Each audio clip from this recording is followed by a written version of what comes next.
Lucky channel వీక్షకులందరికీ నా హృదయపూర్వక శుభాభివందనములండి. గత నెలంతా కాచి కాపాడిన దేవునికే మహిమ కలుగునుగాక. అలాగే ఈ నెలంతా కాచి కాపాడుతున్న దేవునికి స్తుతులు స్తోత్రములండి.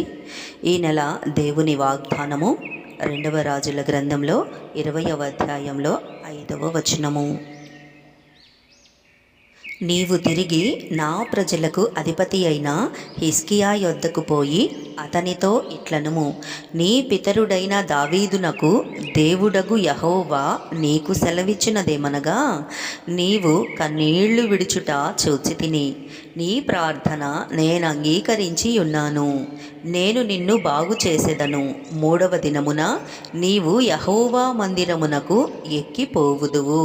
ఆమేన్. ఈ వాగ్దానము వినుచున్న నీవు ప్రాణాంతకమైన వ్యాధితో బాధపడుతున్నావా? ఆత్మీయమైన రోగముతో బాధపడుతున్నావా? ఏం పర్వాలేదు.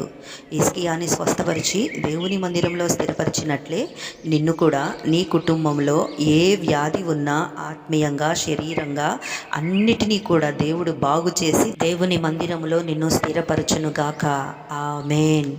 ఈ వాగ్దానము నమ్మి విశ్వసించిన నీ ఆత్మకు దేవుని కృప తోడై ఉండి నడిపించునుగాక. ఆమేన్. ఆమేన్. ఆమేన్.